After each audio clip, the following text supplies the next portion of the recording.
Damas y caballeros, muy buenas tardes. Les damos la bienvenida a la presentación del libro El lavaperros del escritor y columnista Hugo Fernando Cabrera Ochoa. Les agradecemos por su presencia en este importante acto. Y hoy precisamente se hace aquí en la Biblioteca Departamental Olegario Rivera, porque hoy se inicia el Festival del Libro y el Arte Local. Desde hoy y hasta el próximo 1 de julio, en este mismo lugar, tendremos la presentación de libros y otros eventos de gran importancia para los buenos lectores en el Huila y en Colombia, porque sabemos que va a llegar mucho turista a visitar la biblioteca. Y que sea precisamente el director de la Biblioteca Departamental, Miguel de León, quien nos haga la presentación de ese Festival del Libro. Bienvenido, Miguel.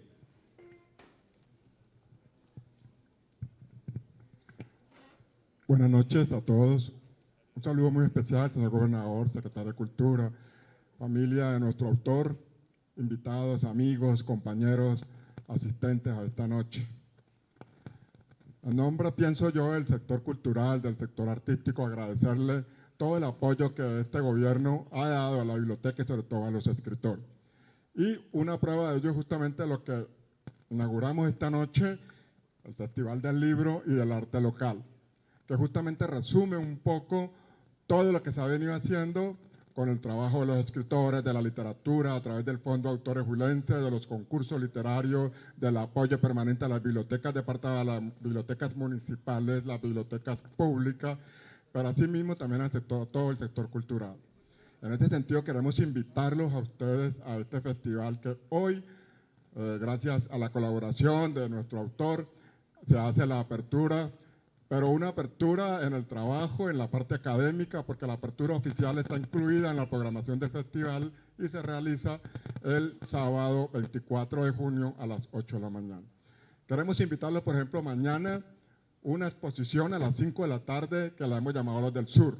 Dos pintores jóvenes que vienen de Pitalito con una trayectoria ya recorrida de premios, menciones y recorrido artístico, van a hacer la apertura en el Museo de Arte Contemporáneo del Huila en el 3er piso. Posteriormente a las 6 vamos a presentar una de las novedades literarias más importantes que hemos tenido este año, que es la colección Biblioteca de Escritoras Huilenses. 9 mujeres se han agrupado en una colección hermosa, bella, y la han venido presentando, motivando también la literatura, pero más que la literatura, la voz de las mujeres en todo Colombia. Fue presentada en la Feria Internacional del Libro por iniciativa de ellas, pero también con el apoyo permanente que ha tenido no solamente la Secretaría de Cultura Departamental, sino la Secretaría Municipal. El jueves, complementando un poco el trabajo de la presentación de la colección de mujeres literarias, Paula Andrea Serna Cardona, quien es candidata de doctorado en la Universidad de Manizales, va a venir a hablar sobre la poética femenina en las expresiones culturales. Queremos seguir insistiendo en este sentido un poco cómo es la expresión de las mujeres, cómo se realiza, cómo sale. Y si nosotros miramos hoy en día nuestro público, miramos la mesa, nos damos cuenta que la mujer está ausente, ¿sí? Y la voz de la mujer sigue imponiéndose a pesar de estos hechos que nosotros estamos mirando permanentemente, y creo que es un proceso largo, es un proceso arduo que estamos encontrando, ¿sí?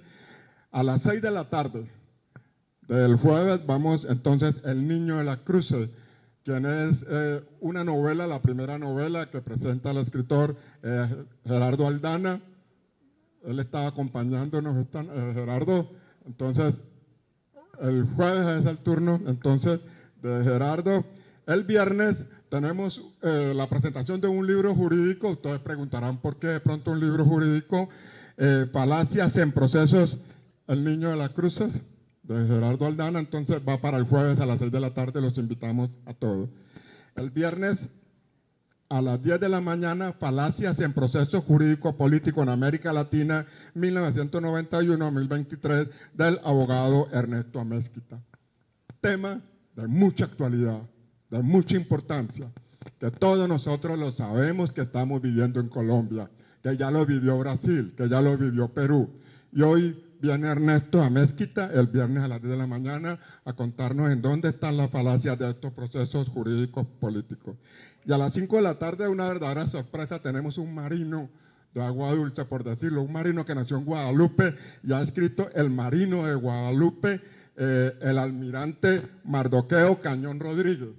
Es de Guadalupe, es el almirante de la Armada Nacional y ha escrito un libro y quiere venir a compartirlo, a presentarlo con nosotros, porque la creatividad, el arte huilense está en todas partes, está en todo Colombia y él viene justamente de la costa a presentar su libro. A las 6 de la tarde, un diálogo bien interesante que queramos invitarlo. Un escritor de Acevedo, Luis Antonio López, se voló 3 veces de la cárcel a Gorgona. Y ha escrito el libro que se llama justamente Fugitivo de Gorgona. Y vamos a hablar con Juan Carlos Reyes, quien presenta el libro El Olvido entre rejas, pero él era el director del IMPEC cuando el otro se voló de la Gorgona. Entonces queremos tenerlos acá para conversar con ellos, al fugitivo de la Gorgona y obviamente al director del IMPEC con su libro El Olvido entre rejas. Queremos hacer ese ejercicio, porque es que la reconciliación en Colombia, el proceso de conocernos, es de todas las facetas, de todos los sectores. Todos tenemos que mirarnos y mirar y conocer al otro también en sus diferentes. Para el viernes, esto es para el viernes, entonces tenemos Letras y Proyecciones y Renacer entre Recuerdos. Son 2 escritores huilenses, León T. Muñoz, Renacer entre Recuerdos de Garzón y Letras y Proyecciones de Gabriel Valderrama.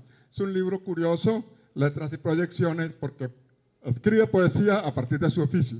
Él es financiero, entonces por eso son las proyecciones de sus emociones, sentimientos, amores, esperanza. Y terminamos el viernes entonces, el viernes, no me equivoqué, el viernes terminamos y arrancamos el martes, o sea, después del 24, que es la presentación, el jueves, viernes, sábado 24, sábado 24 de junio, arrancamos con un proyecto que ya lo hemos venido realizando varios años, que se llama Huila de Película, Viva el San Pedro. Son audiovisuales que hemos venido trabajando a lo largo de todo este tiempo y durante 3 días los vamos a presentar todos los días para que se conozca un poco el trabajo que están haciendo, sobre todo los jóvenes cineastas en el departamento. Se llama Huila de Película, Viva el San Pedro, va a estar sábado, domingo y lunes a las 8 de la mañana. A las 9 de la mañana tenemos un taller de promoción de lectura, construyendo historias a partir de la memoria de los objetos. Y a las 10 de la mañana tenemos la apertura oficial de la Feria del Libro y el Arte Huilense, donde vamos a premiar los concursos departamental de literatura, que en esta oportunidad va a 4 modalidades: cuento, ensayo, poesía y dramaturgia. Y para terminar este sábado, el sábado de San Juan, entonces a las 2 de la tarde, creación poética desde la conversatorio para jóvenes escritores, creación poética desde la vanguardia. Entonces viene un escritor del eje cafetero, David Reynoso, vamos a conversar con los jóvenes escritores tratando de animarlos para que también desarrollen toda su literatura, todas sus capacidades, todas sus historias.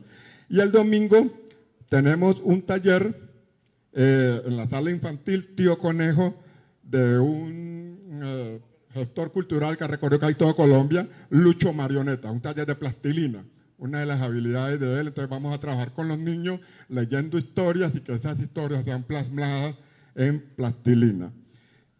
Y terminamos el lunes en un conversatorio con las editoriales independientes. Queremos apuntarle, nosotros no hemos mirado también la necesidad. De pronto esta mañana estuvimos con los 2 maestros hablando en un programa de radio y contábamos cómo poco a poco había un despertar editorial en el Huila. Y no solamente por los escritores, sino también se han venido construyendo también emprendimientos editoriales. Altazor Editores, Tierra de Palabras, Cuatro Tablas, La Madriguera, Papyrus Libro. Son proyectos de jóvenes que se han iniciado, que también están en el cuento de las editoriales, están en el cuento de contar esas historias.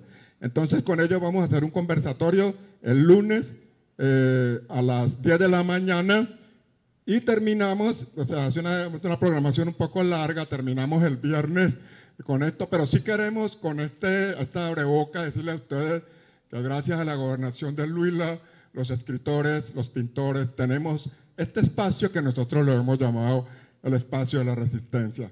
¿Por qué? Porque acá está concentrado justamente lo que hemos olvidado, lo que nosotros tenemos a un lado, como la escritura, como la pintura, que es tan rica entre nosotros, que es tan expresiva y que nos ha sacado a nosotros tantos triunfos y tantos honores a nivel nacional. ¿Sí? Entonces queremos hacerlo aquí con las exposiciones, las esculturas, los libros, los discos durante todo este tiempo, paralelo a la tarima sanpedrina que va a estar aquí, donde va a presentar toda la programación folclórica y el encuentro de maestros artesanos. Como toda esa expresión nuestra que nosotros necesitamos seguir apoyando, necesitamos seguir impulsando y que en este momento es una tarea primordial para el gobierno departamental. Muchas gracias.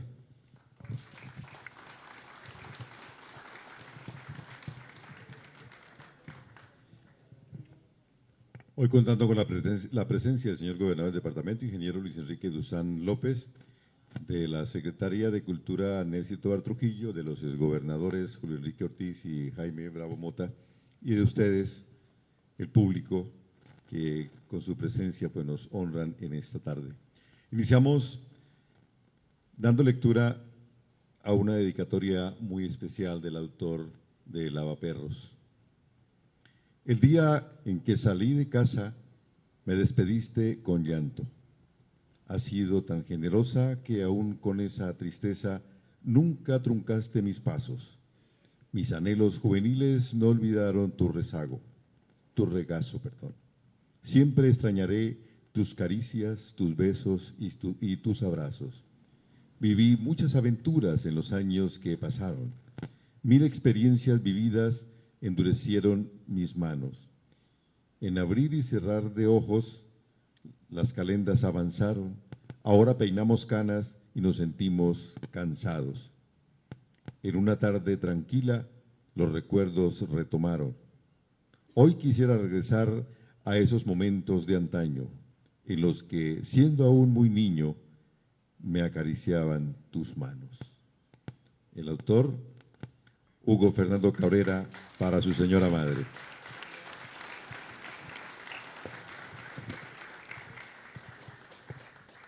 Llegamos a la presentación del libro El Lavaperros. Lo hace el escritor y periodista académico Marco Fidel Yucumá. Muy buenas noches a todas y todos. Pues es emocionante ver un auditorio alrededor de un libro lleno. Yo confieso que he presentado 8 libros míos, entre ellos 5 novelas, y nunca he tenido la suerte de, Hugo, de tener un público primero selecto y segundo numeroso. Pero eso muestra de que el cuatrienio que estamos terminando ha sido importante en lo que tiene que ver con la literatura y los libros. Creo que esto es herencia justamente de eso que ha hecho el gobierno para motivar la lectura y poner a los huilenses no solamente a leer, sino a escribir. La muestra está en que hoy tenemos un escritor que presenta su primer libro, presenta su primera novela. Es muestra de que en este gobierno o enseñaron a escribir o por lo menos sembraron la pasión de la escritura. Algo debió pasar. Lo vamos a averiguar en el camino para ver si los gobiernos que vienen siguen comprometidos con las letras, con los escritores y con los libros. Y repito, la emoción que se siente hablando frente a público distinguido y enamorado de las letras y los libros.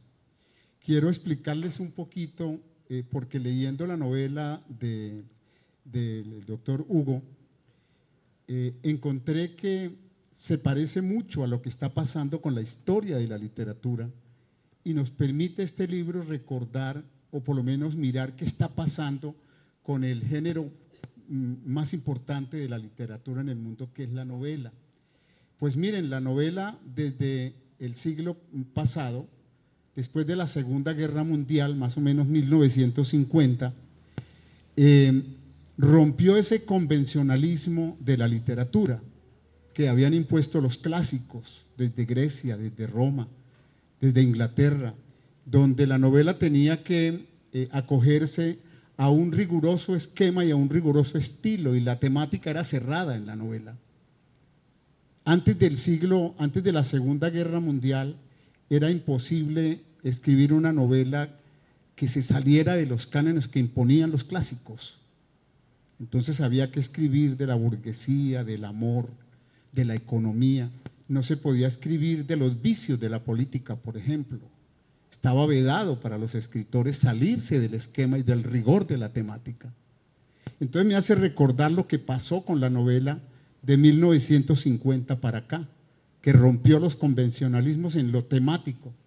Y Hugo, con esta novela, ha roto un convencionalismo de la novela latinoamericana, que es primero imprimirle a sus personajes, crear unos personajes y meterlos dentro de una informalidad, dentro de esa convención que constituye el narcotráfico. Y yo hablaba con Hugo antes de empezar a analizar en serio la novela, y decíamos, lamentablemente, los latinoamericanos tenemos, todos por herencia, por genética, milímetros muy pequeños. No sé si me traiga problemas lo que voy a decir, pero tenemos milímetros muy pequeños de obrar de mala fe. Y eso en las novelas se ve muy claro. Y los personajes que obran de mala fe se convierten en héroes. A veces los periodistas los convertimos en héroes y los escritores también convertimos a los personajes y a los delincuentes en héroes.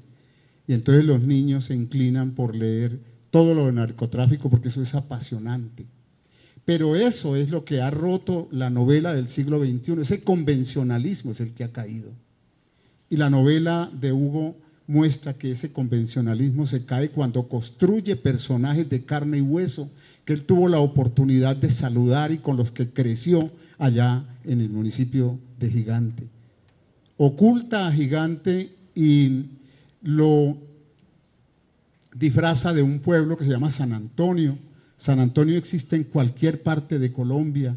Entonces, como escritor, como que no se quiere untar mucho las manos de lo que pasó en Gigante, pero quiere decir que lo que pasa en Gigante pasa en la costa, pasa en el valle, pasa en el eje cafetero. Entonces, muy hábilmente, Hugo en su novela nos dice que todos tenemos un poquitico en las venas, un poquitico de maldad. Por el hecho de ser colombianos tenemos una genética ahí que esperamos curarla cuando termine la polarización, que es lo que nos tiene muertos en Colombia. Y la literatura, a veces a los escritores, y yo sé que a Hugo lo van a acusar de hacer apología del delito, porque cuenta con cómo es la cruda realidad del narcotráfico, cómo se mueven, cómo el narcotráfico tiene un público que lo aplaude. Y a la vera del camino le salen a las camionetas llenas de dinero la gente a aplaudirlas y a recibir.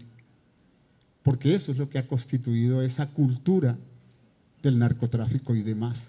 Es una novela crudamente escrita, apasionadamente concebida, literariamente construida.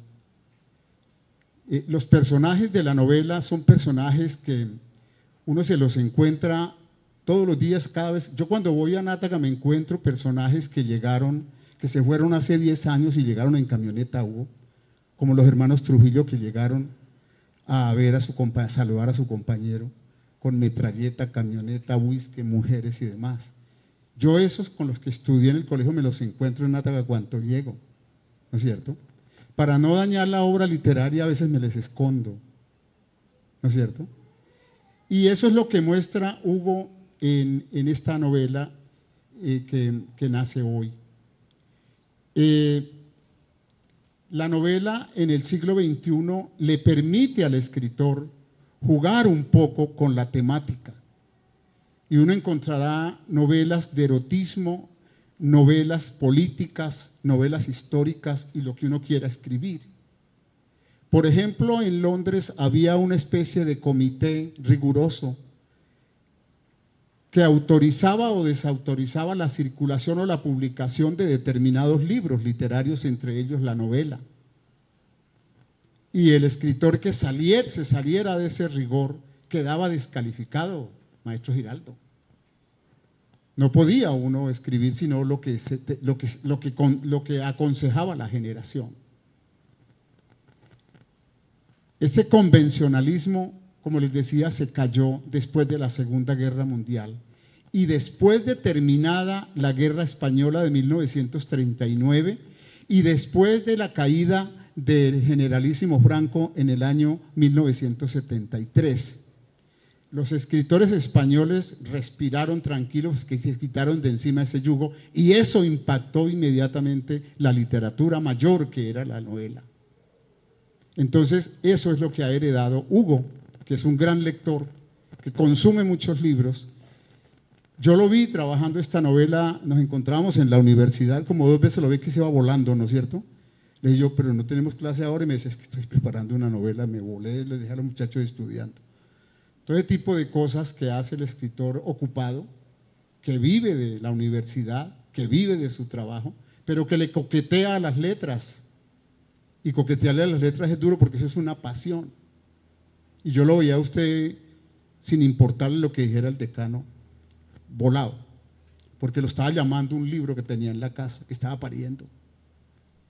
Eso es apasionante, emocionante, y solamente los que han escrito saben lo que se siente. Le dijeron a Hugo que esa novela era una apología del delito. Yo avalo a ese corrector que le dijo que era una apología del delito. Porque es una apología del delito, pero es para entenderla. Al final de la novela le pasan una cuenta de cobro muy grande a los responsables del delito en que metieron al país. Tienen que pagar con su muerte, con su extradición, y no les cuento más para que la lean. Entonces, esa apología del delito vale la pena que exista si la constreñimos, si la atacamos y si la acabamos, que es lo que plantea Hugo en su novela. Este es un delito que en Colombia no lo podemos ocultar, pero traza además y critica al Estado y le reclama cómo tiene que restringirse la libertad que el mismo Estado le ha dado a la mafia y al narcotráfico. En ese aspecto la novela es sencillamente apremiante y enseña, es una lección de literatura. Los jóvenes hoy día leen esa literatura, esa es la literatura de los jóvenes. La Feria del Libro había un pabellón, vi que el gobernador estaba emocionado en la Feria del Libro, ¿no? Había un pabellón solamente de narcotráfico, sino que oculto con otros temas, con otros títulos menos sugestivos, para hablar de Pablo Escobar y del Capo y del Traqueto. Y estaba repleto de niños y de jóvenes. Le hacen cacería a ese tipo de novelas. Yo creo que el éxito de lectores está asegurado en la parte juvenil, yo le decía esta mañana. Pues hombre, esta noche estamos asistiendo al nacimiento de un escritor.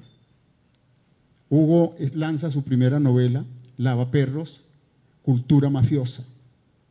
Es apasionante sentarse a leerla. Yo no pude parar, me la entregó el lunes y el jueves ya la había terminado, porque no era que tuviera afán, sino que la novela atrapa demasiado y uno quiere devorársela enseguida y saber qué pasa con Freddy cuando sale de San Antonio soñando con una carrera profesional, soñando con una mujer, soñando con un hogar, y termina en una cocina de Villavicencio, cuidando la plata, los dólares, y haciéndole las cuentas y cuidándole la plata al narcotraficante más peligroso de Colombia.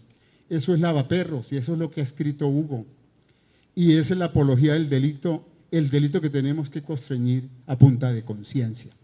Este es el hombre, por favor, levántese para que lo aplaudan.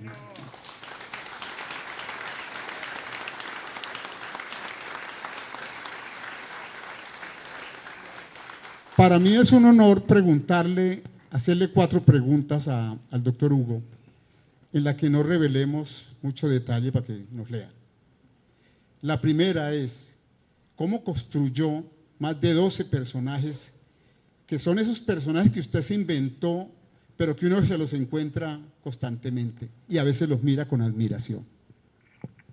Bueno, muy buenas noches para todos, señor gobernador, doctora Nelcy, doctor Jaime, doctor Julio Enrique, madrecita, mi querida esposa, mis hijos, todos presentes aquí, muchas gracias familia, todos. Pues, Marco Fidel, yo le quiero contar que primero hice un mapeo del libro. Construir el mapa del libro es fundamental porque construyen el mapa, el origen del libro y el final del libro. Lo más difícil del libro es el punto final, se lo decía a usted personalmente.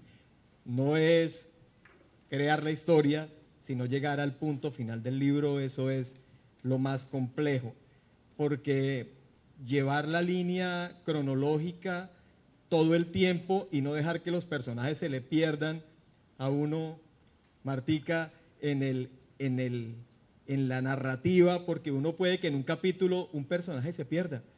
¿Qué pasó con ese personaje? No lo matamos, ni lo secuestraron, ni desapareció el personaje porque no está en el mapa. Entonces, construir el mapa y tener el mapa presente le permite a uno tener la narrativa constante y esa línea permanezca sólida hasta el final, y si van saliendo personajes o van entrando personajes, tengan una razón por la cual desaparecen o aparecen. Yo creo que eso es fundamental. Lo otro es la constancia en el despliegue cronológico, o sea, el origen y el fin en esa línea de tiempo, pero además si uno viaja en el tiempo al pasado, tiene que tener la responsabilidad de volver a ubicar el lector en el presente y mantener la línea hacia adelante para lograr llegar al desenlace del libro.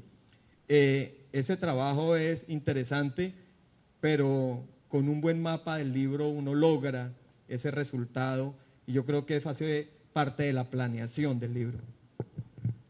Leyendo el libro, doctor Hugo, yo encuentro que por allá en la niñez de Hugo Cabrera se encontró con un traqueto y estuvo tentado de irse con él, así como Freddy, ¿o es parte de la novela? Realismo mágico, Marco Fidel. Sí conocí personas que me llamaban mucho la atención. Yo tengo familia, nosotros tenemos familia en Guadalupe, en Tarqui, en la Argentina, en otros municipios, en Gigante. Me llamaba poderosamente la atención que uno iba en ferias y siempre llegaba el tipo con la camisa floreada, con el pantalón apretado, con las botas texanas, con el carriel, 2 niñas bonitas o 3 al lado, 5 pelados limpiándole el carro, cogiéndole el caballo, cargándole el carriel, haciéndole los mandados. Son los lavaperros. Y en todas partes los veía uno, pero además eran gastadores. En mi juventud, yo andaba como muchos de ustedes seguro en la juventud, pelado, sin muchos recursos para la cuestión de la rumba. Y uno seguramente se acercaba y le escuchaba historias a ellos, pero además a mí lo que más me ha llamado la atención es el esfuerzo que hacen los jóvenes, y yo lo comento con mis estudiantes. Yo llevo 18 años como docente universitario y no hay un curso en el cual no hable de esto, porque mis estudiantes son de una universidad que no es una universidad donde estudie gente de muchos recursos, estudian con muchos esfuerzos, y entonces yo les acentúo eso, que podemos saltar la brecha de las dificultades a través de la estructuración de una buena vida. Tal vez yo no tenga mucho hoy, pero me siento muy satisfecho de lo que soy, me siento orgulloso, miro a la gente a la cara, no me da pena salir a la calle, gozo de la amistad de personas valiosas y ellas tampoco se avergüenzan de mí. Entonces, yo creo que eso hay que transmitírselo a los estudiantes, todos los que son docentes aquí, y es que podamos tener el orgullo de mirar a la gente a la cara, no con los bolsillos llenos, agachando la cabeza, sino con los bolsillos proporcionalmente llenos, mirando a la gente a la cara, al rostro, con tranquilidad, y no haya ningún problema de eso. Eso es un mensaje que yo quiero darle a la juventud a través del libro, y por eso digo que no es una apología al delito, sino es lo contrario a una apología al delito. Quiero decir, en el medio de la historia ustedes se van a encontrar que la tragedia que termina en la vida de muchas personas, y no solo en la muerte, sino en unas situaciones difíciles, es el resultado de una mala vida, de un mal proceder. Por eso no es una apología, sino que es un castigo al mal proceder, y entonces al leerlo encuentra uno ese resultado en que actuando mal le va mal. La razón por la cual un corrector del doctor Hugo Cabrera le pidió que no publicara eso porque era una apología del delito, yo la encuentro puntualmente en un tema: la manera como se describe cómo funciona un laboratorio o una cocina. Eso es perfecto, es decir, eso es un tratado, es casi una investigación.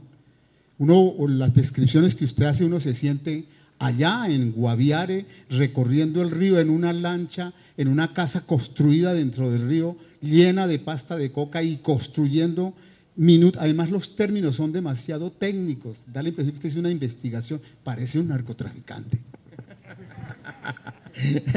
Sí, hice una investigación, Marco Fidel, y acudí al que lo sabe todo, a Google. Mire que graciosamente las redes tienen información que no debería estar en las redes. Si ustedes miran proceso para la producción de cocaína, les aparece todo el proceso descrito en Google. Cuáles son los elementos que se tienen en cuenta, los químicos que se tienen, los tiempos, todo está en Google. Entonces, esa información al detalle me tomé la tarea de buscarla y documentarla primero, leerla para poderla introducir dentro del libro.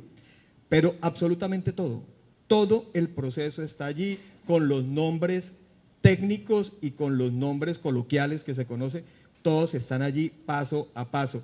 Si lo colocan allí en Google, ustedes van a encontrar todo el proceso de la fabricación de ese alcaloide que nos ha costado tantas vidas y que ha permeado la sociedad colombiana y que nos tiene en una situación tan compleja, pero que además hay una doble moral, que es de la que hablo en el libro, y es porque dicen que el 18% del Producto Interno Bruto Nacional corresponde al negocio de la cocaína, y que si no hay dinero circulante del narcotráfico, la economía colombiana puede tener mayores dificultades. Entonces tenemos una doble moral frente al tema, hay que conocerla, hay que hablar de ella para poder combatirla. ¿Cómo vamos a reemplazar ese 18% del Producto Interno Bruto que corresponde al negocio del narcotráfico? Es decir, ahí el delito lo cometió Google, queda claro, ¿no? Google, sí. Ellos son los de la pol. Listo. Doctor Hugo, ¿cómo se construye la estructura de la novela de principio a fin es secuencial? No hay saltos como ocurrimos muchos escritores. ¿Cómo se logró esa secuencia para que uno no deje de leer página tras página? ¿Cómo logró enlazar hecho por hecho? Cosa que no es fácil. Hoy día la mayoría de escritores escriben en saltos. Van de uno, saltan a otro. Y aquí hay una secuencia rigurosa. ¿Cómo se logra eso? Bueno, yo soy administrador de empresas. Planear es identificar un objetivo y los pasos sistemáticamente ubicados en una línea de tiempo para alcanzar el objetivo. Entonces, mi objetivo era terminar el libro.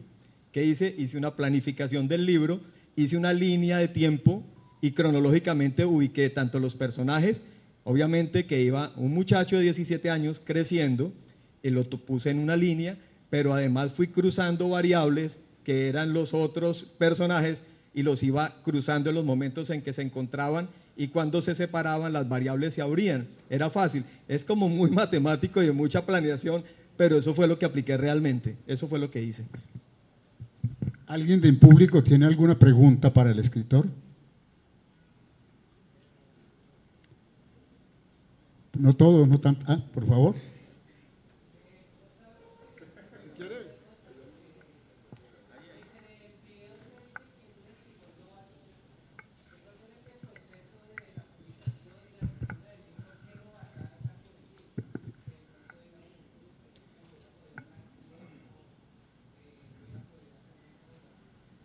Bueno, una novatada fue que escribí un libro que se llamaba Rostros, lo dejé en el computador, nunca lo metí a un drive y resulta que me robaron el computador y se llevaron el libro escrito, terminado. Esa es una novatada, ¿sí? Y lo lamento mucho porque era una colección de cuentos, se llamaba Rostros. Entonces, por ejemplo, Nat hablaba de Miguel de León, lo describía físicamente, su comportamiento, su entorno, todo lo que corresponde a la vida de Miguel lo narraba en un cuento y me parecía buenísimo. Yo lo leía y me encantaban los cuentos que había y eran cuentos de 6 páginas máximo. Coleccioné varios, era como de 155 páginas más o menos, y resulta que se llevaron 3 computadores de mi apartamento y en uno de esos cayó el libro. Esa es una novatada. Para los que escriban, mantengan protegido el manuscrito en el drive. ¿Cuál es la clave para hacer una descripción perfecta de un traqueto, de un jefe, de un capo? Recuerde que un traqueto es un ser humano. un ser humano con muchas debilidades. Entonces, simplemente yo creo que una persona de esas la describe uno desde el punto de vista de sus debilidades, porque una persona que sucumbe al delito es una persona débil, no es una persona fuerte, porque es frágil ante el delito. Es más fácil pecar que negarse al pecado. Precisamente hablaba con un sacerdote con el que me estaba confesando y me decía él: Hugo, es que las tentaciones las tenemos todos los hombres, el problema es caer en la tentación. Lo que debe hacer uno es vivir la tentación con prudencia y tener la fortaleza para no caer en ella. Yo creo que eso es lo más importante. Y yo describo a un traqueto como un ser humano muy débil, porque sucumbió ante las tentaciones de una forma de proceder inadecuada. Y yo creo que en eso vivimos todos. Todos vivimos en esa tentación permanentemente, en la fidelidad o en la infidelidad, en coger lo ajeno, en de pronto sacarle el quite a la ley, a la norma, no cumplir con nuestras obligaciones, ser irresponsables con nuestras obligaciones como seres humanos. Eso es fácil. Lo más fácil es ser irresponsable. Lo difícil es cumplir a cabalidad con las obligaciones que uno tiene. Usted habló de tentación y yo veo que el gobernador tiene una tentación de preguntar. Le veo la cara de comandante de preguntar.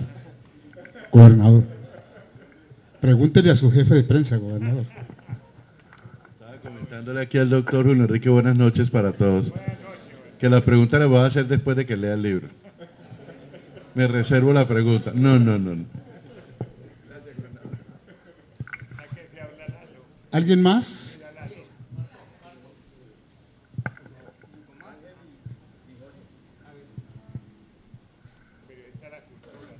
¿Cuál es el mensaje para las nuevas generaciones con el libro? Bueno, hay una cosa que es clave, que es aprender a tomar decisiones. Hay un libro que se llama 6 sombreros para pensar, de un autor que se llama Edward de Bono, y él plantea un tema que se llama plus minus interesting, ¿sí? Plus es lo positivo de una decisión, minus lo negativo, interesting lo verdaderamente importante de una decisión. Entonces, si usted va a tomar una decisión en la vida, primero enliste el plus, lo positivo. ¿Qué tanto le va a favorecer a usted en la vida lo bueno que va a hacer o la decisión que va a tomar? Luego, lo minus, que es lo negativo. Enliste cómo va a afectar su vida esa decisión que va a tomar. Y luego haga cruce de esas dos variables y mire a ver qué es lo verdaderamente importante. Ahí en el libro se tomaron malas decisiones, porque es un muchacho que se va a estudiar a la universidad y es un muchacho bueno, pero como le digo, la tentación castiga a las mentes débiles. Lo que uno tiene que aprender a hacer es un buen PMI para tomar las buenas decisiones. Ese es el mensaje que quiero que los jóvenes capten del libro, de que las decisiones cobran caro, ¿sí?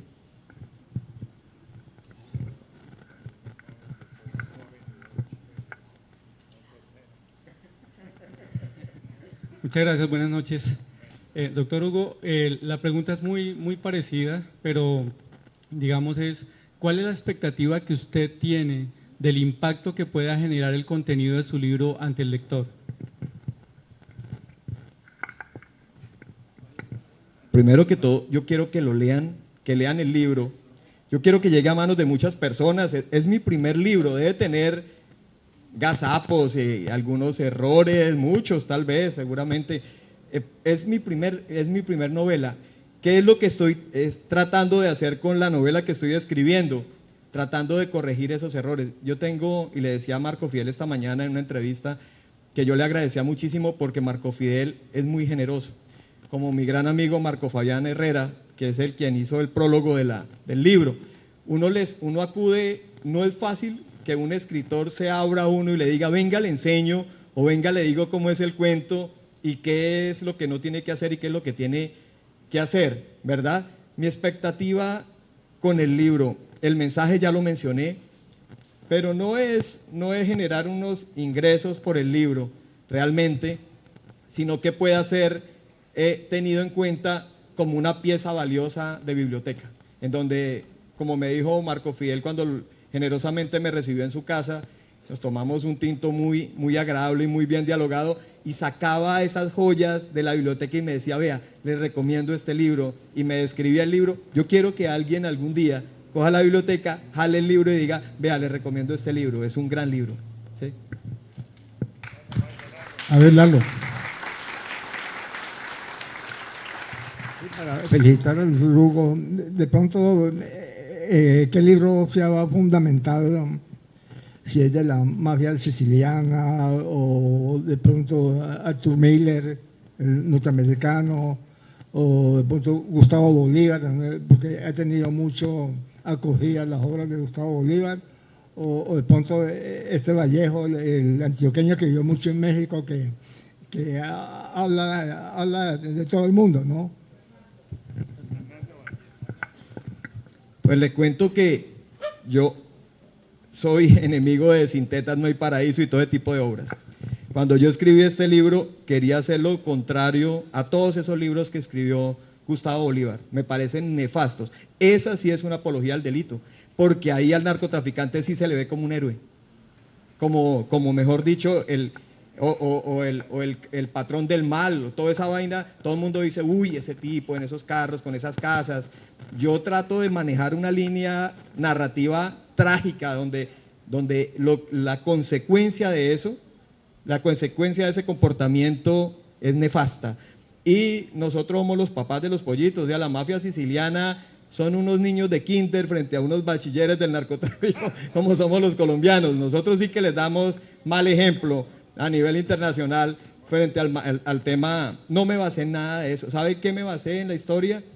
La parte narrativa, tomé mucho de un libro de Marco Fidel Yucumá que se llama Septiembre y tú, que me parece genialísimo, ¿cierto?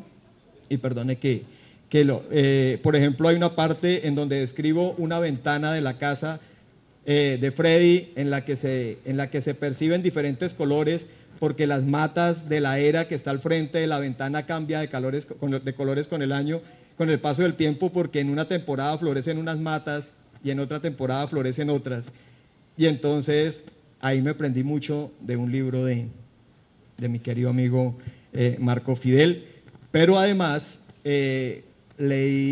volví a leer libros como por ejemplo Pedro Páramo, lo volví a leer, lo había leído en otra ocasión, ahora lo volví a leer, porque me parece que es una historia mágica, es una ciudad mágica en donde suceden cosas que nadie cree que van a suceder. Leí La peste de Albert Camus, que también suceden unas cosas apasionantes, pero además créame que he recorrido las obras de García Márquez desde La hojarasca en adelante, y hablaba con Marco Fidel de los cambios y de la madurez que va tomando cada día García Márquez hasta que llega a su obra cumbre, 100 años de soledad, y después se despliega en unas obras majestuosas.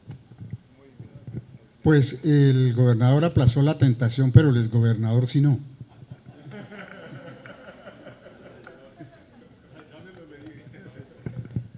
Bueno, un saludo muy especial para todos.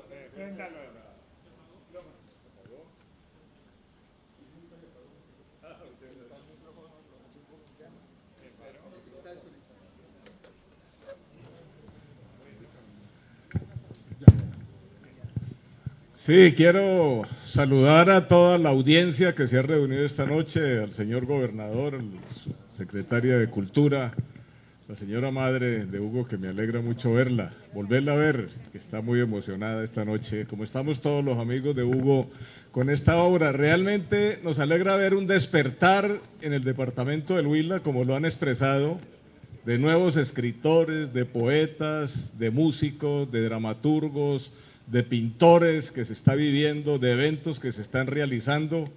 Felicitar al gobernador por el apoyo que le ha venido dando a la cultura en el departamento del Huila. Y yo pienso que de todo esto tienen que salir nuevos José Eustacio Riveras. La obra de Rivera, que cumple 100 años, el próximo año, en el 24, es una obra que se ha traducido a más idiomas que 100 años de soledad. Y pensemos que cuando se escribió en esa época no había el internet ni había todos los medios de comunicación que hay de hoy en día. Es la primera obra de denuncia social que se hace pues a nivel de Latinoamérica.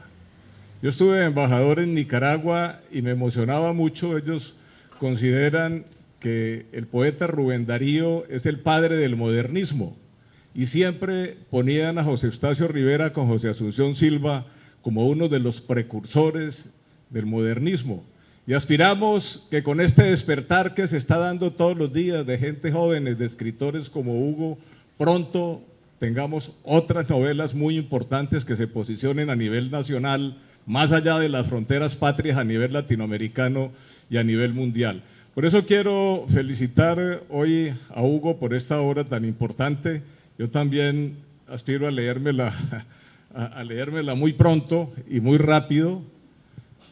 Felicitarlo porque Marco Fidel, quien es uno de nuestros mejores novelistas y escritores que tiene el departamento del Huila y que tiene Colombia y que lo he visto debutando en escenarios internacionales, pues está haciendo esta presentación de la obra de Hugo. Desearle muchos éxitos, es su primer libro. Usted es un hombre realizado.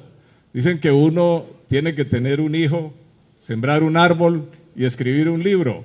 Pues usted, pienso que ha hecho los tres, no sé si el árbol ya lo tiene para reemplazar la selva de gigante, pero ya pienso que lo ha hecho los tres y es muy importante. Yo quería preguntarle, dicen que los novelistas y los escritores cuando escriben pues recogen la realidad que están viviendo. Por eso cuando uno ve un libro trata de ubicarse en ese momento histórico que se está viendo, que es la parte del realismo. Pero es otra que es de la ficción, ¿no? Que es muy importante, realismo y ficción, que compone precisamente las obras literarias. Pero dicen también que en esas obras casi la mayoría de los escritores y de los novelistas dejan todos los rasgos autobiográficos de las vivencias, de la forma de ver el mundo, de su visión y de todo. Entonces yo quería preguntarle, dentro del realismo y dentro de la ficción y dentro de la parte autobiográfica, ¿cuál es la concepción y el porcentaje que tiene esta obra que vamos a leer y que todos vamos a adquirir, como ya lo hemos hecho en esta noche? Felicitaciones, Hugo, nuevamente. Gracias, doctor Julio Enrique, muy amable. Bueno, obviamente, desde un comienzo les comentaba que conocí personas del pueblo, de otros municipios, que tenían unos comportamientos extraños, que como los catalogaba uno de mafiosos, pero además uno comentaba con los amigos las historias que uno escucha.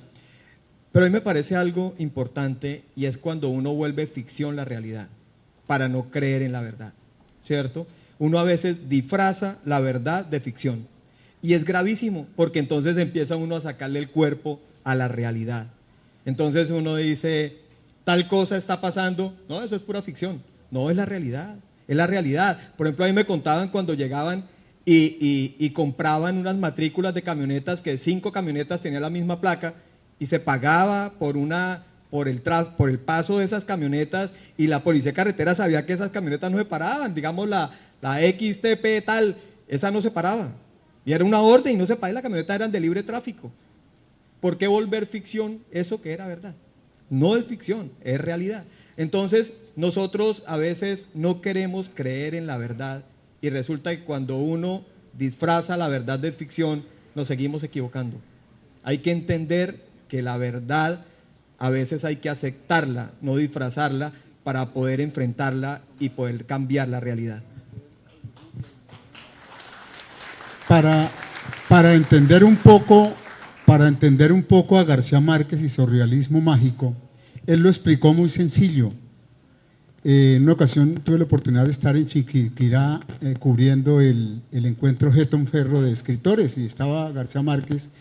Todavía no había recibido el premio y él explicaba qué era el realismo mágico.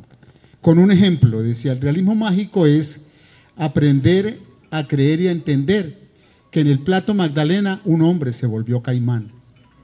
Y entonces, ¿pero quién cree eso, Gabo? Nosotros los colombianos. Pero si usted se lo dice a un italiano, él se viene con fotografía, con cámara, a averiguar cómo es que en el plato Magdalena la gente se vuelve caimán. Pero eso es mierda, dijo García Márquez, eso es mierda, eso es lo que nos inventamos nosotros para vender nuestros libros, ese es el realismo mágico. Hay un episodio de realismo mágico en la novela de Hugo. No se emocione tanto, doctor Julio, yo sé que ya se va a ir a leerla. Un pedacito muy importante, que es cuando uno ve que están acomodando más de 3.000 millones de pesos en una camioneta para moverlos entre Bogotá y Villavicencio, ¿cierto? Eso es una cosa de realismo mágico. Uno le cuenta esto a un norteamericano, a un italiano, y dice, eso es imposible, que en los años 80 se movieran 3.000 millones de pesos en una camioneta. Eso es más increíble que pensar que en el Plato Magdalena la gente se vuelve caimán en la noche. Eso es más difícil. Usted tiene una pregunta, ¿cierto? Y ya voy con las niñas.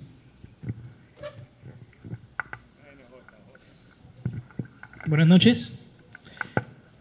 ¿Cuánto tiempo le tomó desde que arrancó a escribir el libro, meses o años, y poder tener el producto final?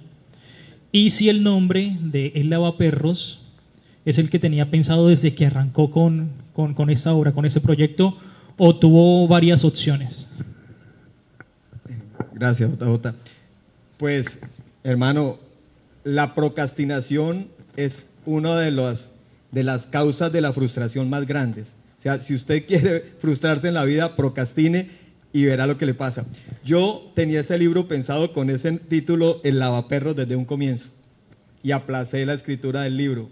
Y resulta que salió en Netflix una serie que se llamaba Lavaperros. Pero entonces yo llamé al corrector de estilos y a Marco Fabián Herrera y les pregunté si me tocaba cambiarle el nombre. Dijo, no, vamos a ver si está registrado el nombre. Revisaron que no estaba registrado y registramos El Lavaperros. ¿Sí? El Lavaperros, no Lavaperros como en Netflix. Pero además la historia no tiene nada que ver con la historia del libro. Esa historia no me gusta. Además, estuve viendo la serie a ver si se parecía y no me gustó y ni siquiera la terminé de ver. Me parece vulgar. Pero lo que sí hice fue tener el libro en la cabeza desde hace rato, pero el año pasado, todo el año escribí. Mi esposa es testigo de ello, porque me acostaba tarde escribiendo y algunas veces, lo voy a decir, pero señor gobernador no va a enojar por eso, en algún momento yo soy malo para ser ocioso, no tener algo que hacer, y entonces de pronto había un espacio y yo le hacía un poquito en la oficina. Ajá. Y entonces lo construí. El año pasado, todo el año lo dediqué, un año. Pero yo ya tenía la historia en la cabeza, toda. Un año me gasté en tener, y pues ya después fue Rubelio, el corrector de estilos, que Rubelio es un filólogo que trabaja para Planeta Editores. Él fue el que me hizo la revisión de estilos del libro. Y él se gastó tal vez mes y medio, 2 meses en hacer la revisión. Eso fue el tiempo como que nos tardó, y luego la producción del libro y también la consecución de la plata para pagar para que me lo enviaran. Ya Parga, le doy la palabra. Es que, ¿qué escritor en el mundo no le gustaría que su mamá le preguntara? No, pues imagínense, primero que todo, pues estoy muy contenta y muy agradecida con Dios por haberle permitido a él realizar ese sueño que tenía de escribir el libro. Yo sé que la inspiración siempre la ha tenido, ¿no? Desde pequeñito él era muy buen lector, y yo sé que cuando uno es buen lector, pues se le facilita también escribir, ¿no? Yo, como lo sé todo de él, pues yo no tengo así preguntas para hacerle en este momento.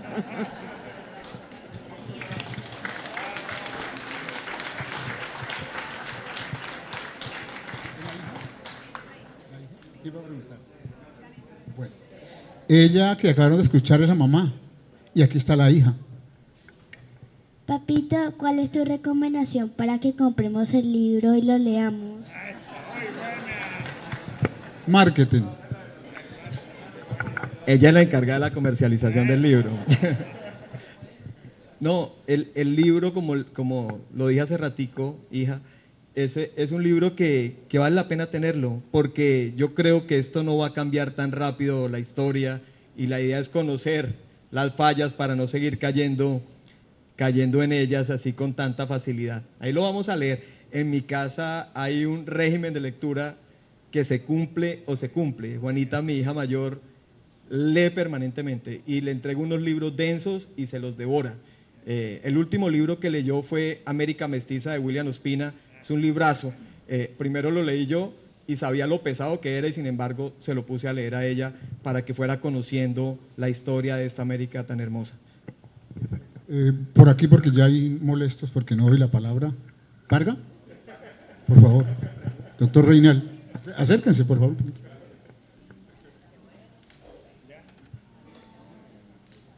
Qué pena, doctor Reinal, lo tenía aplazado. Gracias, Marco Fidel. Hugo, anoche Claudita y yo terminamos de leer su libro y nos quedó una gran preocupación. ¿Para qué o por qué razón el papá da consejos, trata de formar al hijo lo mejor posible como hizo el papá de Freddy hasta los 18, incluso 20 años? El gerente de la cooperativa, ¿estoy contando mucho el libro? No. El gerente de la cooperativa, muy entusiasmado con la calidad de hombre que era Freddy, y sin embargo, ni los consejos, ni el entusiasmo que le aplicó el gerente de la cooperativa sirvieron. Quedé muy preocupado con el papel del papá en la novela. ¿Es un regaño o es una pregunta? Ah. Pues uno forma como cuando uno mete una aguja en la tela. Uno empieza por la punta y uno va pasando la aguja. Así es la vida. A veces se desenhebra en la pasada por la tela, otras veces mantiene la hebra ahí metida. Uno trata de meter esa aguja hasta un punto en el que asegure, pero mantener la hebra depende de la persona, ¿sí? Es como, yo no puedo ir mucho más allá de darle un muy buen ejemplo a mi hijo y de comunicarle lo que debo comunicarle y de decirle que la vida es de una forma o de otra. Él toma las decisiones, PMI, él toma las decisiones de su vida, ya después la responsabilidad no es mía. Yo creo que todos hemos tenido esa tentación de la que le hablé y hay que hablarles en blanco y negro a los hijos. Usted va a enfrentar esto y esto. Mire a ver usted qué decisión toma. Hay decisiones buenas, hay decisiones malas, pero yo creo que el papá hizo una magnífica labor con él, con Freddy, porque a pesar de que cayó en la tentación, él guardaba ciertos valores morales de honestidad, aunque estaba hundido en el mal, era honesto en medio de esa maldad, era honesto con lo que hacía y trataba de hacerlo bien. El papá lo formó bien. Lo que pasa es que el círculo de amigos, mira, hay un dicho que dice así: si usted tiene 5 amigos y los 5 son buenos lectores, usted será el 6º buen lector. Si usted tiene 5 amigos y son buenos futbolistas, usted será el 6º mejor futbolista. Pero si usted tiene 5 amigos delincuentes, usted será el 6º delincuente. Dime con quién andas y te diré quién eres.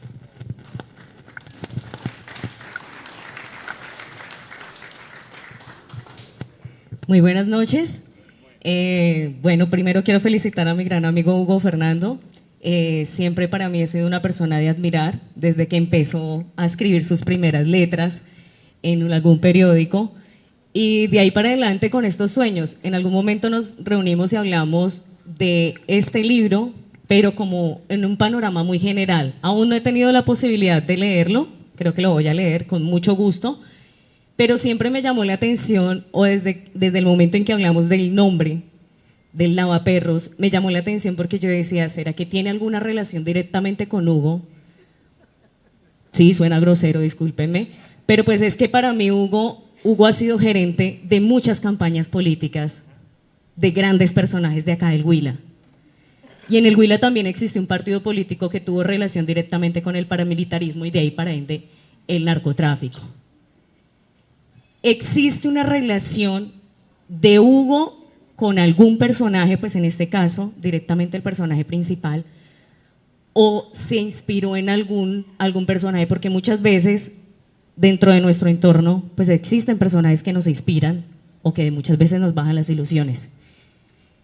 Ese es el tema del lavaperros y siempre me causó, y tengo aún la curiosidad porque no he tenido la posibilidad de leerlo, pero sí lo voy a leer con mucho gusto, y es ese papel del lavaperros de esa persona que siempre ha estado al servicio del poder y cómo lo utiliza a su favor.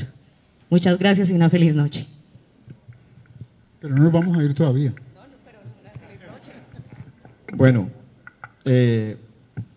antes de responderte la pregunta, quiero agradecerle a Joyce y a Diego Falla que me diseñaron la carátula del libro. Muchas gracias, Joy y Diego, porque me regalaron el diseño. Yo soy marketinero, yo soy gerente de mercadeo estratégico, ¿sí? Y ¿será que se pueden parar para que los que no lo conocen? ¿Dónde están? Allá están los diseñadores, ellos. Muchas gracias, un aplauso.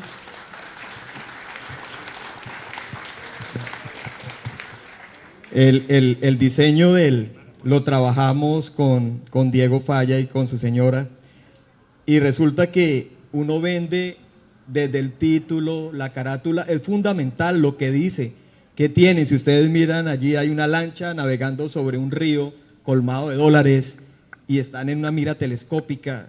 La portada del libro comunica muchísimo y vende, ¿sí?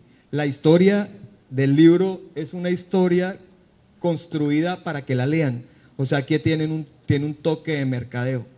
¿Qué es mercadeo?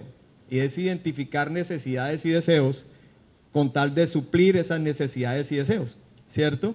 Entonces, yo quiero tener un producto para que lo lean. No tiene que ir tanto hacia el tema de mi vivencia, sino de un producto que lleve un mensaje que llegue al corazón de la gente y que tenga esos elementos en donde la gente necesita un mensaje para tomar una buena decisión, y también el deseo de leer, pero también que ese deseo sea realmente satisfactorio. O sea, cuando uno dice, compré el libro, pero no encontré nada en él, como me dijo, le voy a contar una vergajada de un gran amigo, pero la voy a contar, doctor Luis Enrique. Le entregué el libro a mi querido doctor Carlos Francisco Falla, y él se manda sus vergajadas, pero yo lo adoro. ¿Dónde está William? Por aquí. Y entonces le dije, doctor, yo quiero que me haga el favor y me lea el libro y me dé la calificación. Y entonces nunca me contestó. Entonces un día le dije, doctor Carlos Francisco, pero nunca me hizo un comentario del libro. Dijo, leí la primera página y me pareció hartísimo. Y me encantó que me hubiera dicho eso, porque pues no es solo aplaudir las cosas, sino que la crítica es fundamental. Uno a veces se forma más con la crítica que con los halagos. Una niña y cerramos con Jorge Parga. Una pregunta, es que ¿por qué te inspiraste en la mafia y no en otro tema?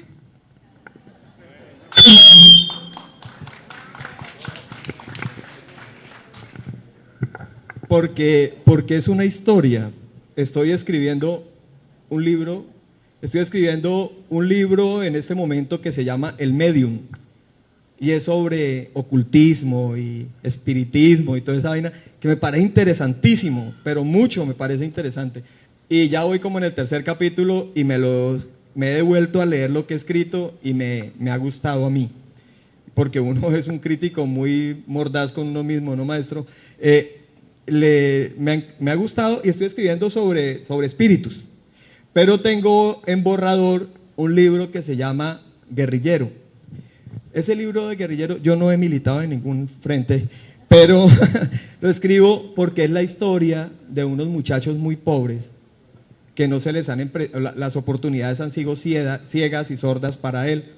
Y entonces son dos hermanos, y esos dos hermanos, en esa necesidad de salir adelante, en un campesino, el papá vende su cosecha, llega borracho, lastima a su mamá, ellos quieren es irse de la casa y no encuentran ninguna oportunidad, y llega un frente y les ofrece cambiarle la vida a cambio de marchar con una bota guerrillera hacia el monte, y cuando llegan al monte se dan cuenta que la historia es distinta. Esa historia me parece hermosísima porque es mucho de lo que encuentran ellos cuando detrás de una quimera, de un sueño, revolucionarios se encuentran con una historia absolutamente nefasta y que también nos ha hecho mucho daño a la sociedad colombiana. Jorge.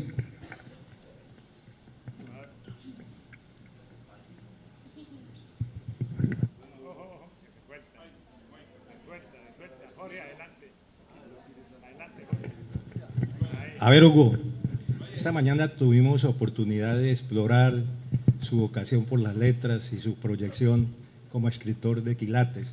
Yo quisiera preguntarle, escribir sobre narcotráfico puede ser temerario, pero no vedado. ¿Usted cree que para quien escribe sobre estos temas le genera más réditos literarios que económicos o viceversa? Bueno, mi hermana Paola le regaló a mi madre un libro que se llama Mactuc, que lo escribió Paulo Coelho, y Mactuc quiere decir lo escrito, escrito está. Yo escribí el libro pensando en construir una historia agradable, interesante, atractiva y que apasionara, ¿sí?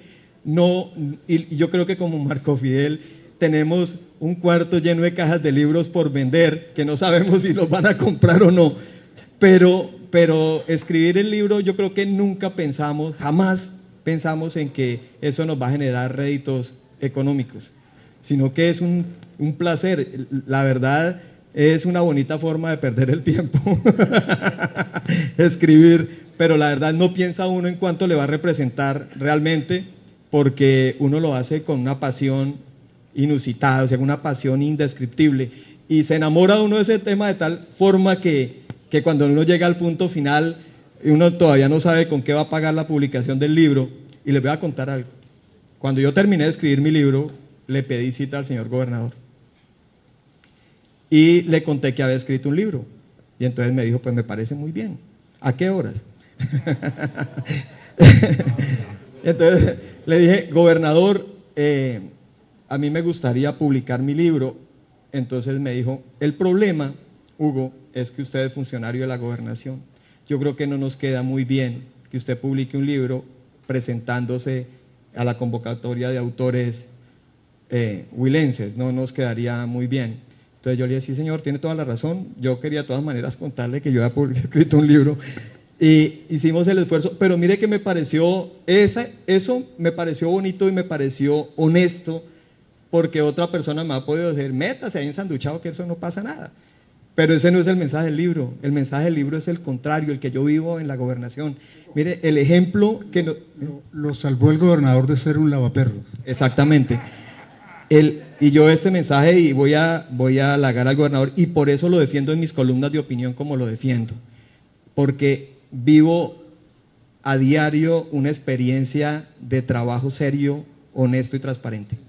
Y yo quiero pedirles un aplauso para el gobernador, la verdad.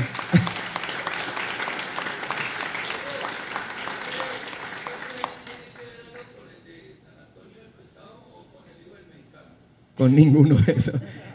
No, y es en serio, y es en serio. Y mis columnas de opinión a veces me dicen, se volvió el blasón del gobernador. Yo le dije, lo hago con todo orgullo y con toda dedicación, y no me tiembla la mano en defenderlo porque sé que estoy defendiendo. Y les voy a contar una anécdota.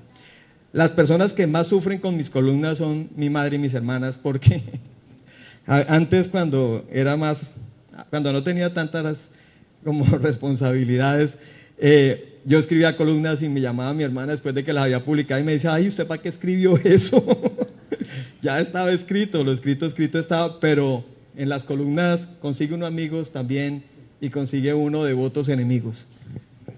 La pregunta del cierre, porque creo que el público ya... ya hay una. Doctor Manrique, por favor.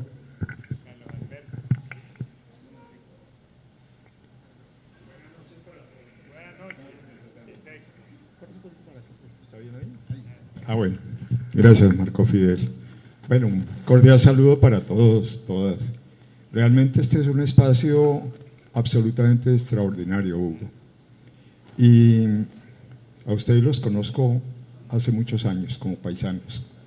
Y créanme que ahora que hablamos en la cafetería, me emocioné muchísimo, porque realmente las regiones se construyen es desde la cultura, no se construyen de otra manera.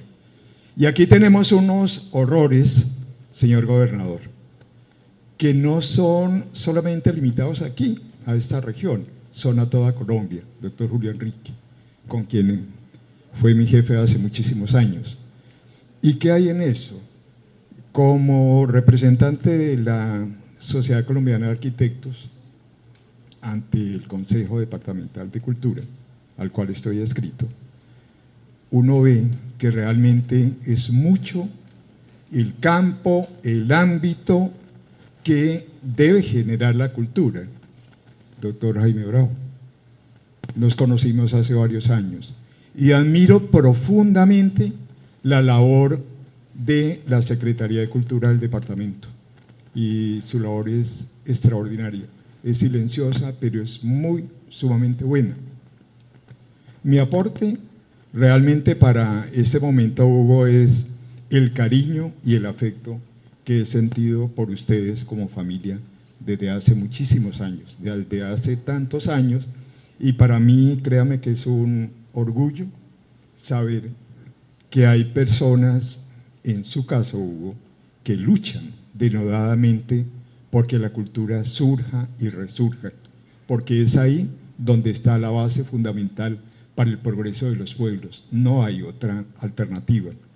No es posible que fundamentemos sobre las carreteras, sobre las vías, sobre tantas cosas fallidas, donde la corrupción permea, y no debe ser así. Realmente, Hugo, su labor es extraordinaria y quise realmente intervenir por el afecto. Nuevamente reitero, la familiaridad y el orgullo y la admiración que como paisano, como giganteño, siento. Muy amable y felicitaciones, hermano. Gracias, Marco Fidel. La pregunta del cierre para el doctor Hugo, y además agradecerle que me haya tenido en cuenta. Estoy sumamente orgulloso y emocionado. ¿Por qué hay que leer Lavaperros? Antes de responderle su pregunta, quiero agradecerle nuevamente al gobernador por haberme acompañado esta noche, a la secretaria de Cultura, los exgobernadores Jaime Bravo y Julio Enrique Ortiz, porque sacaron tiempo valioso para venir a acompañarme, a mi madre, que este libro es dedicado a ella, o sea, con todo el esmero, tenía esa deuda de publicarlo para ella. A mis hermanas Daisy Martina, Paula Andrea, mi esposa Lina María, a mis hijos Andrés Felipe, Daniel Fernando, Juanita, Dana Isabela, a mis sobrinos Doria Ricardo, Natalia, Juan José, Jerónimo y Daniela, y a mi sobrina nieta Martina, para quien quiero ser ejemplo, siempre. ¿Por qué hay que leer este libro? Porque es necesario invertir bien el tiempo de vez en cuando. Tómense un ratico, no lo lean a una sola sentada, pues eso lo hace Marco Fidel porque es un berraco, pero por lo menos léanse 2 paginitas o 3 paginitas de vez en cuando, váyanlo abordando y con seguridad después leerán 4, 5, 10, 20 y la terminarán. Me faltó por mencionar a unas personas muy importantes, a mis tíos, a mi tío Pachito, a mis cuñados que siempre han estado allí, a que me dan ejemplos todo el tiempo, a mi querida suegra y a mis primos con quien he vivido la vida. Me han dado consejos y además absolutamente a todos los que vinieron esta noche a acompañarme, personas a las que aprecio, admiro, como al doctor Germán Palomo, a mi querido doctor Oscar Jaramillo, con quien tenemos unos diálogos bastante interesantes de política y de todo. A usted, Marco Fidel, que se lo reitero, soy un gran admirador de su obra, tienen que leerla. Y Maldito sea el fruto es una novela que puede estar en el estante al lado de cualquier libro escrito por el mejor escritor que ustedes quieran, la van a leer y no es disonante, es absolutamente homogénea a cualquier obra literaria. Y es una obra de verdad riquísima de leer. Y Septiembre y tú, que es un juego de colores que uno lee y parece que estuviera viendo un cuadro, me parece genial esas 2 novelas. Gracias por sacar de su tiempo generoso, como ha sido siempre, para acompañarme. Y muchas gracias a ustedes, Dios les pague. Señoras y señores, a ustedes les agradecemos por su presencia, los invitamos a un cóctel y les recordamos que Lavaperros, cultura mafiosa es el tema de lectura de los siguientes días. Una feliz noche para todos.